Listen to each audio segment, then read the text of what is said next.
నేను నిన్న ఒక వీడియో పెట్టాను, అందులో చివర్లో చెప్పాను, మనలో కూడా చాలా మంది పైరసీ చూసి ఉండొచ్చు లేదా విని ఉండవచ్చు, నేను ప్రూవ్ చేస్తాను అని చెప్పి నేను చెప్పాను. ఏం లేదండి, డింగ్ డింగ్ డింగ్ డింగ్ డింగ్ డింగ్ డింగ్ డింగ్ డింగ్ ఒకసారి ఫ్లాష్ బ్యాక్ లోకి వెళ్ళండి. అందరూ ఒక 20 years ఫ్లాష్ బ్యాక్ లోకి వెళ్ళండి. ఇంకా పెద్దవాళ్ళైతే 30 years 40 years ఫ్లాష్ బ్యాక్ లోకి వెళ్ళండి. ఆడియో క్యాసెట్స్ వినాలి అని చెప్పి అనుకున్నప్పుడు మనం ఆడియో క్యాసెట్ కొనాలి అంటే దానికి రేట్ ఉండేది. ఫర్ ఎగ్జాంపుల్, నేను ఆడియో క్యాసెట్స్ కొన్నటువంటి టైంలో 36 రూపీస్ ఉండేది ఆడియో క్యాసెట్. కొన్ని హిందీ క్యాసెట్స్ అయితే ఇంకా 40 రూపీస్ ఉండేవి పాటలు వినాలి అని చెప్పి. అంటే కొన్ని సందర్భాల్లో ఏం చేసేవాళ్ళు అంటే 36 రూపాయలకు 2 సినిమాల పాటలు, ఏ సైడ్ ఒకటి బి సైడ్ ఒకటి అలా ఇచ్చేవాళ్ళు. లేదు కొత్తగా సినిమా రిలీజ్ అయ్యింది అంటే 36 రూపీస్కు ఆడియో క్యాసెట్ విడుదల అయ్యేది. అంతకంటే ముందు ఇంకా తక్కువ ఉండొచ్చు, వాట్ ఎవర్ ఇట్ ఈస్. కానీ చాలా ఊళ్ళల్లో ఏం చేసేవాళ్ళంటే జనాలు ఈ 36 రూపాయలు పెట్టలేక ప్లస్ పాటలు వినాలన్న ఆసక్తి ఒకవైపు, ఇంట్లో టేప్ రికార్డర్ ఉంది,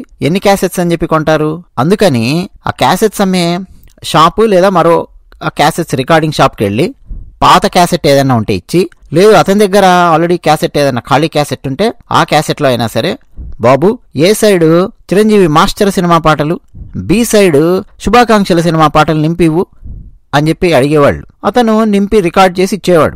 దానికి 15 రూపాయలు 18 రూపాయలు ఎంతో తీసుకునేవాడు. అంటే దాదాపు 50% అమౌంట్కి 2 సినిమాల పాటలు ఏ సైడు బి సైడు నింపి ఇచ్చేవాడు. ఒక్కోసారి ఇంకా స్పేస్ మిగిలింది అందుకని చెప్పి, ఇదిగో ఫలానా ఇంకో వెంకటేష్ సినిమాలోంచి కూడా ఇంకో పాట కూడా నేను నింపించాను బి సైడ్ చూసుకో అని చెప్పి కూడా చెప్పేవాడు. ఇలా మనలో చాలా మంది చేసి ఉండొచ్చు, లేదు మన పెద్దవాళ్ళు చాలా మంది చేసి ఉండొచ్చు. చాలా మంది ఇళ్లలో ఆడియో క్యాసెట్స్ మెయింటైన్ చేసేవాళ్ళు. ఆ ఆడియో క్యాసెట్స్ లిస్ట్ ఒకసారి మనం తీసుకొని చూస్తే అందులో డైరెక్ట్గా కంపెనీ విడుదల చేసినప్పుడు కొన్న క్యాసెట్స్ కొన్ని ఉంటాయి. కొన్ని క్యాసెట్స్ వేరే దగ్గర రికార్డు చేసుకొని వచ్చినటువంటి క్యాసెట్స్ కూడా ఉంటాయి. ఏ సైడ్ ఒకటి బి సైడ్ ఒకటి అట్లా రికార్డ్ చేసి తెచ్చుకునేవి. లేదు కొన్ని సందర్భాలలో ఫ్రెండ్స్ ఇంటికి వెళ్ళి కూడా రికార్డ్ చేసి ఖాళీ క్యాసెట్స్ లో తెచ్చుకునేవి కూడా ఉంటాయి. ఇదంతా కూడా ఒక రకంగా పైరసీయే కదండి. మళ్ళా పేర్లు రాసి పెట్టుకునేవాళ్ళు అనమాట.